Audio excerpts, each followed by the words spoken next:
ದಕ್ಷಿಣ ಕನ್ನಡ ಜಿಲ್ಲೆಯ ಪುತ್ತೂರು ನಗರಸಭೆಯಲ್ಲಿ ಹಳೆಯ ಟೈರ್ಗಳನ್ನು ಬಳಸಿ ತಯಾರಿಸಲಾದ ವಿನೂತನ ಕಂಬಳದ ಕೋಣಗಳ ಕಲಾಕೃತಿಯು ಎಲ್ಲರ ಗಮನ ಸೆಳೆಯುತ್ತಿದೆ.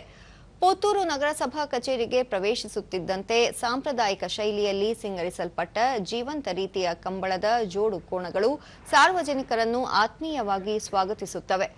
ಆದರೆ ಇವು ನಿಜವಾದ ಕೋಣಗಳಲ್ಲ, ಬದಲಿಗೆ ಹಳೆಯ ತ್ಯಾಜ್ಯ ವಸ್ತುಗಳನ್ನು ಮರುಬಳಕೆ ಮಾಡಿ ತಯಾರಿಸಲಾದ ಅದ್ಭುತ ಕಲಾಕೃತಿಗಳು. ಕೇಂದ್ರ ಸರ್ಕಾರದ ಸ್ವಚ್ಛ ಭಾರತ್ ಮಿಷನ್ನ ಮಾಹಿತಿ ಮತ್ತು ಶಿಕ್ಷಣ ಸಂವಹನ ಯೋಜನೆಯಡಿ ತ್ಯಾಜ್ಯದಿಂದ ಕಲೆ ಪರಿಕಲ್ಪನೆಯಲ್ಲಿ ಈ ಕಲಾಕೃತಿಯನ್ನು ರೂಪಿಸಲಾಗಿದೆ. ಕಲಾವಿದ ಸಂದೀಪ್ ನಾಯಕ್ ನೇತೃತ್ವದಲ್ಲಿ ಸುಮಾರು 3 ತಿಂಗಳ ಸುದೀರ್ಘ ಶ್ರಮದ ಫಲವಾಗಿ ಈ ಕೋಣಗಳಿಗೆ ಜೀವಕಳೆ ಬಂದಿದೆ.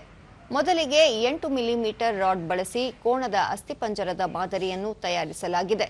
ರಾಡ್ ಮಾದರಿಯ ಮೇಲೆ ಹಳೆಯ ವಾಹನಗಳ ಟ್ಯೂಬ್ಗಳನ್ನು ಸುತ್ತಿ ಬಳಿಕ ಹಳೆಯ ಟೈರ್ಗಳನ್ನು ಬೆಲ್ಟ್ ಮಾದರಿಯಲ್ಲಿ ಕತ್ತರಿಸಿ ಅಂಟಿಸಲಾಗಿದೆ.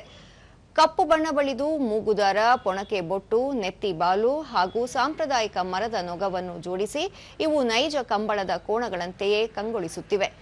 ಕೋಣಗಳನ್ನು ನಿಲ್ಲಿಸಲು ನಗರಸಭೆ ಕಚೇರಿ ಪಕ್ಕದಲ್ಲಿ ವಿಶೇಷ ಶೆಡ್ ನಿರ್ಮಿಸಲಾಗಿದ್ದು, ಅದರ ಮೇಲ್ಛಾವಣಿಗೆ ಬಳಸಲಾದ ಟೈಲ್ಸ್ಗಳನ್ನು ಸಹ ಬಿಸಾಡಿದ ಪ್ಲಾಸ್ಟಿಕ್ನಿಂದಲೇ ತಯಾರಿಸಲಾಗಿದೆ.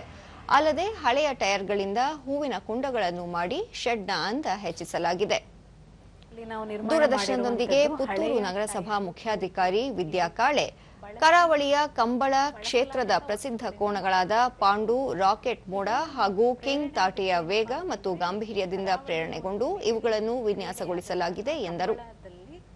ಇಲ್ಲಿ ದಿಗ್ಗಜ ಕೋಣಗಳಾಗಿ ಮೆರೆದಂತಹ ಪಾಂಡು, ರಾಕೆಟ್ ಮೋಡ, ಕಿಂಗ್ ತಾಟೆ ಅನ್ನುವಂಥ ಕೋಣಗಳನ್ನು ಮನಸ್ಸಿನಲ್ಲಿ ಇಟ್ಕೊಂಡು ಆ ಒಂದು ಪರಿಕಲ್ಪನೆಯನ್ನು ಇಟ್ಕೊಂಡು ನಮ್ಮಲ್ಲಿ ಈ ಕೋಣಗಳ ಒಂದು ಜೋಡಿಯನ್ನು ನಾವು ನಿರ್ಮಾಣ ಮಾಡಿದ್ದೇವೆ.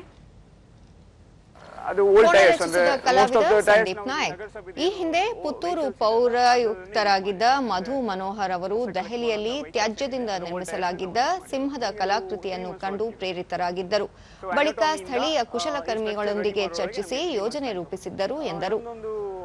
ಈಗ ಫ್ಯಾಬ್ರಿಕೇಶನ್ ಟೀಮ್ ಬೇರೆ ಇದೆ, ಆರ್ಟ್ ಟೀಮ್ ಬೇರೆ ಇದೆ. ಸೊ ಅವರನ್ನೆಲ್ಲ ಕನ್ಸಿಡರ್ ಮಾಡೋ ಒಂದು ಆಲ್ ಅರೌಂಡ್ 10 ಮೆಂಬರ್ಸ್. ಇದು IEC activities, Swachh Bharat IEC activities ಅಲ್ಲಿ ಒಂದು ಫಂಡ್ ಬರ್ತದೆ. ಸೊ ಅದನ್ನೆಲ್ಲ ಯುಟಿಲೈಸ್ ಮಾಡಿದ್ದೇವೆ.